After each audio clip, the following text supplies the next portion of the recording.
सो hey everyone. तो आज हम एक क्वेश्चन का answer explain the role of geographical factors towards the development of ancient India. तो एंशिएंट इंडिया को डेवलप होने में इंडिया के जो ज्योग्राफिकल फैक्टर्स हैं उनका कितना रोल है, इसको हमको देखना है। तो सबसे पहले हम पॉइंट वाइज स्टार्ट करते हैं। सबसे पहले हिमालयाज़। तो हिमालयाज़ सबसे पहले एक बैरियर्स की तरह सर्व किया ताकि चाइना की तरफ से या जो हमारा इस नॉर्थ ईस्ट की तरफ से कोई इन्वेजन ना हो सके, है ना। हिमालय का कंडीशन बहुत हार्श है, वहाँ का क्लाइमेट। तो इसके चलते इंडिया के तरफ पॉलिटिकल इंस्टेबिलिटी बनी रही। आप देखो कि जितने भी इंडिया में जो आक्रमण हुए हैं वो हिमालय की तरफ से नहीं होंगे, वो जो इंडस रिवर के उस तरफ है ना, जिधर दर्रे थे, वैलीज थे, है ना, उस दर्रे की तरफ से वहाँ से हुए हैं। तो हिमालयस ने काफ़ी हद तक पॉलिटिकल स्टेबिलिटी बनाने में मदद की। और आपको पता है हिमालय रिजर्वोयर है वाटर्स रिवर्स का। गंगा की जो ग्लेशियर हैं, इंडस रिवर वहीं से निकलती है। तो ऑफ कोर्स ये नदियाँ वहीं से निकल रही हैं। तो इन नदियों के द्वारा प्लेन बनाया गया है इंडिया में। और इंडस का अपना प्लेन है ना, मैदानी भाग। गंगा का अपना प्लेन है। अब इन प्लेन्स में जो मिट्टी है, एलुवियल सॉइल, वो काफ़ी उपजाऊ है। तो ऑफ कोर्स जो बहुत सारे सिविलाइजेशंस है, जैसे कि इंडस वैली सिविलाइजेशन इंडस नदी के किनारे स्टार्ट हुआ। तो सिविलाइजेशन का जन्म भी कहीं ना कहीं हिमालय से निकली हुई नदियाँ और ऑफ कोर्स हिमालय को ये श्रेय जाता है। और सिंस इन मैदानों में सरप्लस प्रोडक्शन हुआ तो उसके चलते ट्रेड फ्लरिश हुआ, अर्बन सेंटर्स बने, है ना। इसका एक बहुत बड़ा एग्जांपल मगध।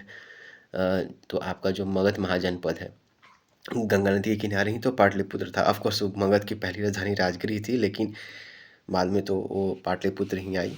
और पाटलिपुत्र गंगा नदी के किनारे हो, गंगा की जो नदियाँ के चलते जो मैदान बने थे और आसपास जो जंगल थे, ये सब का यूज़ किया गया। तो ये हुआ कि हिमालयस का जो लैंड फॉर्म है उसने भारत के एंशिएंट को, इंडिया को शेप किया। जो बड़े बड़े एम्पायर्स थे वो कहीं ना कहीं नदियों के बनाए हुए इन मैदानी भागों में थे। फिर कोस्टल लाइन। तो कोस्टल लाइन बहुत बड़ा कोस्टल लाइन है। अरेबियन सी हो गया, फिर हमारा बे ऑफ बंगाल वाला कोस्टल लाइन हो गया, इंडियन ओशन वाला। तो इन कोस्टल लाइन्स पे कई सारे पोर्ट्स हैं, जैसे कि एक लोथल है ना, लोथल पोर्ट है। आपका पुडुचेरी के पास अरिका मेडू है।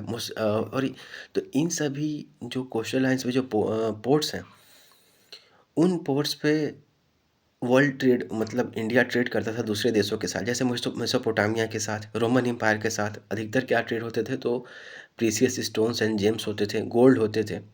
और इंडिया यहाँ से सिल्क वगैरह हो गए, स्पाइसेस हो गए, ये सब यहाँ से वहाँ भेजता था अपने मेसोपोटामिया, रोम, और फिर उधर से प्रीसियस जेम्स, स्टोन्स, ये सब गोल्ड्स आते थे। तो ट्रेड के लिए हमारा जो ये पोर्ट्स हैं ये काफ़ी लाभदायक है। और इंडिया की प्रॉस्पेरिटी में इन पोर्ट्स ने, जो कि कोस्टल लाइन्स पर स्थित है, ये काफ़ी सहायता दी। फिर आपका प्लेटूस। तो प्लेटूस जो साउथ इंडिया में जो प्लेटूस हैं, तो उन प्लेटूस से भी कई सारी नदियाँ निकलती हैं, जैसे नर्मदा, ताप्ती। अब इन नदियों के किनारे ऑफ कोर्स यहाँ पर भी लोगों का सेटलमेंट हुआ, लोग यहाँ पर बसे। और इन प्लेटूस आपको पता है कि मिनरल्स के काफ़ी भंडार हैं, ठीक है, मिनरल्स के भंडार हैं। तो मैंने इनफैक्ट इसका आंसर भी लिखा, तो वहीं से आंसर लिखा, तो वहाँ से मैं एक्सप्लेन कर रहा हूँ। तो इन मिनरल्स से, जैसे कॉपर हो गया, खेतड़ी की खान राजस्थान में, वो कॉपर के लिए बहुत प्रसिद्ध है। तो ऑफ कोर्स पुराने समय से ही उसके कॉपर का यूज़ किया जा रहा है और उससे कई सारे औजार बनाए जाते हैं और युद्ध के लिए भी सामान बनाए जाते हैं और एग्रीकल्चर के लिए भी। जहाँ जहाँ लोहे के खान हो गए वो सब उड़ीसा के तरफ जो है, तो इससे एम्पायर्स और मजबूत होते हैं, है ना। आपका इनफैक्ट मगध महाजनपद ने जो है, उसने आज के झारखंड में जो खनिज आते थे, या छोटा नागपुर प्लेटू या राजमहल की पहाड़ियाँ, वहाँ के मिनरल्स को यूज़ किया, ठीक है। और उससे कई सारे औजार बनाए और वार के लिए प्रोडक्ट्स बनाए, और स्वॉर्ड से लेके हर चीज़, और एग्रीकल्चर के लिए भी, जैसे प्लाउस वगैरह बनाए, हल वगैरह। तो ये चीज़ हुआ। और ऑफ कोर्स प्लेटो का जो टेरेन होता है वो डिफ़िकल्ट होता है, तो आक्रमण करना भी आसान नहीं होता है। इसलिए नॉर्थ के राजा इस तरफ नहीं आते थे उतना, साउथ की तरफ, और साउथ के नॉर्थ की तरफ नहीं आते थे। हाँ, साउथ इंडिया के एक बार पुलकेशिन द्वितीय ने नर्मदा नदी को पार करके हर्षवर्धन को हराया था। ये अहोल इंस्क्रिप्शन में इसका मेंशन है, ठीक है। तो लेकिन ऐसा हर बार नहीं होता था, ठीक है। अब थार मरुस्थल, तो थार मरुस्थल जो है, जो डेजर्ट है, वो सिल्क रूट से जुड़ा हुआ था और ट्रेड फ्लरिश हुआ, कल्चरल एक्सचेंज होता है उस एरिया से। लोग समूह बनाकर ट्रेड करते हैं।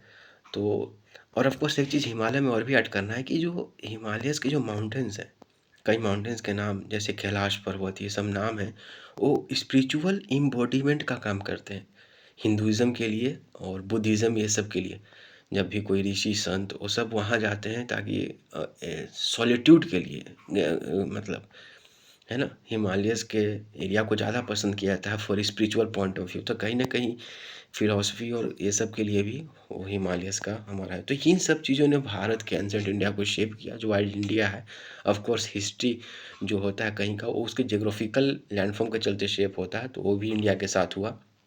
और एग्जाम्पल के साथ आप, जैसे हिमालयस में हो गया, आप एग्जाम्पल के साथ सब चीज़, कोस्ट लाइन हो गया, प्लेटूस हो गया, थार डेजर्ट हो गया, ठीक है, तो ये सब आप उसमें बता सकते हो। So thank you.